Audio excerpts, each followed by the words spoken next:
यात फक्त आणि फक्त परमेश्वराचा आणि महत्वाचं आज टॅबरनेकल सांगितलं तेव्हा तुम्ही वाचून आलेलं का त्याचा बॅकग्राऊंड बायबल स्टडीला ते लई इम्पॉर्टंट असते. अगोदर जर वाचून आलो आणि सिनारिओ तुम्हाला मागचं बॅकग्राऊंड कळलं ना मग कळते आपण अभ्यास कसा करायचा आहे. नाहीतर मी सांगितलो म्हणून तो पूर्ण होत नाही. तुमच्या पण वाचनात ते गेला.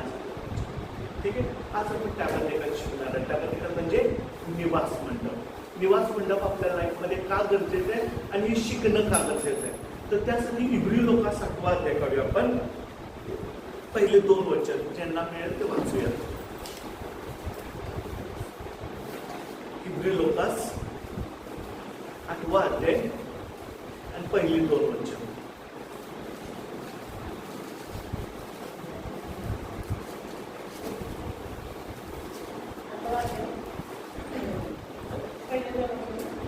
सांगण्याचा मुख्य मुद्दा हा आहे की स्वर्गामध्ये राजवैभवाच्या सिंहासनाच्या उजवीकडे बसलेला असा प्रमुख याजक आपल्याला आहे. तो पवित्र स्थानाचा म्हणजे माणसाने नव्हे तर प्रभूने घातलेल्या खऱ्या मंडपाचा सेवक आहे. खऱ्या मंडपाचा सेवक कोण आहे तर प्रभू येशू ख्रिस्त आहे. त्याच्याशिवाय दुसरा कोण नाही. We have only one high priest that is Christ. जुन्या करारामध्ये आपण एक याजक बघितलेला आहे. तो फक्त थोड्या काळासाठी आलेला आणि गेलेला आहे. अब्राहमाला भेट द्यायला कोण आला होता. जेव्हा अब्राहम युद्ध जिंकून आला होता तेव्हा कोण आला होता. एक हाय मल्कीसदेक. त्याचं फक्त बायबलमध्ये 3दा वर्णन आहे आणि it is nothing but picture of Christ म्हटलेलं आहे. देवाचा शॅडो आहे तिथं. तो काय घेऊन आला होता. अब्राहमाला जेव्हा भेटायला आला त्यांनी काहीतरी दिलं त्याला आणि अब्राहमाने त्याला काय दिलं. त्याचा 10वा हिस्सा दिला. जो जिंकून आला होता तो द्राक्षरस आणि भाकरी आणला होता. मग आपण द्राक्षरस आणि भाकरी नव्या करारामध्ये कोणाच्या स्मरणात घेतो. तिथंच फाउंडेशन घडत होतं. तिथंच आपल्याला समजत होतं की येणारं प्रभू येशू ख्रिस्ताची सावली आपल्याला दिसून येते. टॅबरनेकल काय आहे. हेवेनली पॅटर्न आहे. आपल्याला सर्वांना इच्छा आहे स्वर्गाच्या राज्यात प्रवेश करायचं. बरोबर. मग सगळ्यांना जायचं असेल तर स्वर्गीय गोष्टी माहिती करून घेणं फार गरजेचं आहे. असंच कोण जाऊ शकतं का. एक्झामला जायचं असलं तर पहिला काय दाखवायला लागतंय तुमचं. आयडी नसेल तर आज जाता येते का. नाही. तसंच हेवेनली टॅबरनेकल तुम्हाला माहिती असायला पाहिजे. तर प्रभूंनी अर्थली टॅबरनेकल ऑलरेडी इब्री लोकांमध्ये सांगितलेलं आहे. It is nothing. ते काही नाही तर हेवेनली पॅटर्न आहे. त्याच्याहून शुद्ध आणि छान टॅबरनेकल कुठं आहे. स्वर्गामध्ये आहे. आपल्याला तिथं जायचं आहे. आता एक एक्झाम्पल आहे. 10वीला पोरगा बसणार आहे. 9वी पर्यंत त्याला शेवटला पेपरला आणून बसवला. पेपर लिही बाबा. तो काय करतोय त्याचं नाव रोल नंबर ते लिहितोय पेपर लिहायला चालू करतोय. हे पॅटर्न होतं. पण 10वीला काय असं चालतं. काय आहे तिथं. कोड नंबर आहे. हे त्यानं कुठं प्रॅक्टिस केला पाहिजे. अगोदर शाळेला आला पाहिजे आणि हे प्रॅक्टिस केलं पाहिजे की काय 10वीचा पेपर त्याचा पॅटर्न कसा सॉल्व. जर त्यांनी तिथं नाव लिहिलं तर त्याचं पेपर चेक केलं जाईल. म्हणून आपल्याला पण कुठं जायचं स्वर्गात. खरं पण त्याचं हेवेनली पॅटर्न शिकण्यासाठी परमेश्वरांनी पृथ्वीवर टॅबरनेकल दिलेलं आहे. जर हेवेनली पॅटर्न तुम्हाला कळलं अर्थली पॅटर्न्स कळले तर हेवेनली पॅटर्न्स तुम्हाला समजणार. म्हणजे जेव्हा तुम्ही निवास मंडपमध्ये उभा राहाल हेवेनली तेव्हा जिथं पण सिल्वर जिथं पण तुम्ही चांदी बघाल तर ते तुम्हाला रिडम्पशन होतंय. तुमचं तार तुम्हाला खंडणी भरून विकत घेतलेलं आहे. हे समजतंय. तर जो इथं शिकला नाही त्याला त्या काही कळणार आहे का नाही. म्हणून हिंदू लोकांमध्ये परमेश्वर सांगतंय आपल्याला टॅबरनेकल का शिकायचं आहे. प्रत्येकाची इच्छा काय आहे. कुठं जायचं स्वर्गात. स्वर्गातल्या गोष्टी ह्याहून पवित्र आहेत चांगले आहेत हे समजण्यासाठी तुम्हाला पृथ्वीवर टॅबरनेकल शिकणं गरजेचं आहे. तर परमेश्वराने टॅबरनेकल बांधायला कोणाला सांगितलं.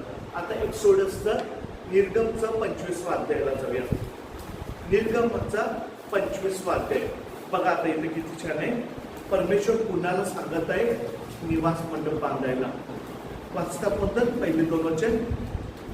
परमेश्वर मोशेला म्हणाला, इस्रायल लोकांना असे सांग की त्यांनी माझ्यासाठी अर्पण आणावे ज्या कोणाची मनापासून अर्पण करण्याची इच्छा असेल त्या प्रत्येकापासून माझ्यासाठी अर्पण तुम्ही करावे. बस पहिले 2 वचन आज म्हणून करूया. परमेश्वर कोणाला सांगितलं? मोशे. मोशे कुठे मोठा झाला? लहान ते मोठा तो कुठे झाला? मिस्र देशात. आणि तो कोणाचा मुलगा वावरत होता? फारोचा मुलगा, म्हणजे फारोच्या बहिणीचा मुलगा म्हणजे ऑलरेडी तो फारोचा होता. मग त्याच्यानंतर जेव्हा त्याला कळलं मी हिब्रू आहे, त्याला जेव्हा ते समजलं, मग त्याने इजिप्त सोडलं. मग तिथनं 40 वर्ष परमेश्वर त्याला काय करत आहे बघा. लगेच त्याने टॅबरनेकल बांधायला सांगितलं नाही. तो तिथं शिकला होता की नव्हता? राजाचा मुलगा म्हणजे किती त्याचं शिक्षण झालं असं. मग जेव्हा जरा प्रभूने त्याला ते बर्निंग बुश दाखवलं असतं आणि तिथंच त्याचं कॉलिंग सांगितलं असतं, माझ्यासाठी तू काय बांध निवास. मोशेने काय म्हटलं असतं माहितीये? आपल्यासारखं बोलला असता काय, होय प्रभू तू काय काळजी करू नको, थोड्या दिवसांनी बघ मी कसं वागतोय. म्हणजे त्याची बुद्धी होती, तर परमेश्वराची योजना ही नव्हती.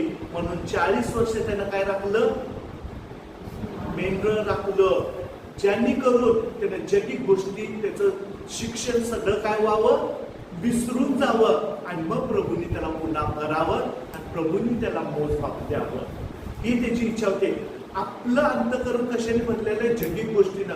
आपल्याला एक सांगितलं आपण 2 बोलतो लगेच, मी करतो काय काळजी नका, म्हणजे खुदवर भरोसा आहे.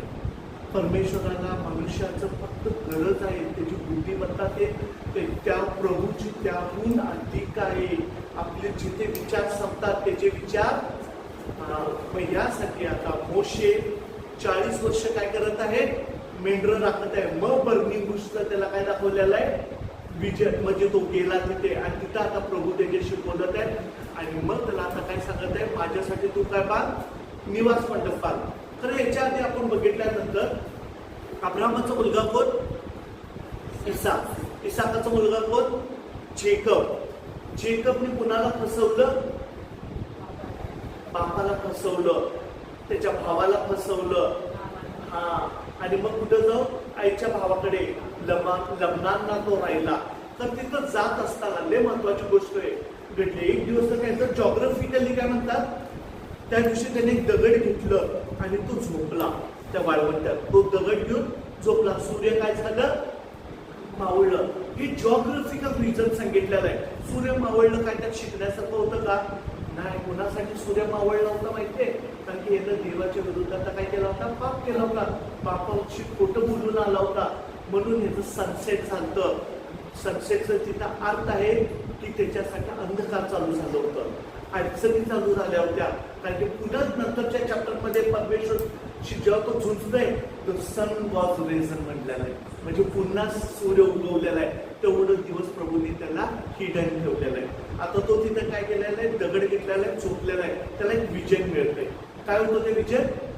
आकाशातून पायऱ्या येतात आणि ते देवदूत वर ये जा करतात. हे फार महत्वाचं आहे. मग तो उठला आणि म्हटलं की खरंच या जागेमध्ये देवाचं काय आहे? सानिध्य आहे. मी इथं काय बांधणार आहे? विधी बांधणार म्हणून सांगितलं. हे फक्त त्याला स्वप्न दिसलं, खरं पण बांधलं कुणी? मोशेने बांधलं. किती जागा होती जिथं मोजेस पहिला टॅबरनेकल बांधणार आहे. इथं फक्त विजन कोणाला दिसलं होतं?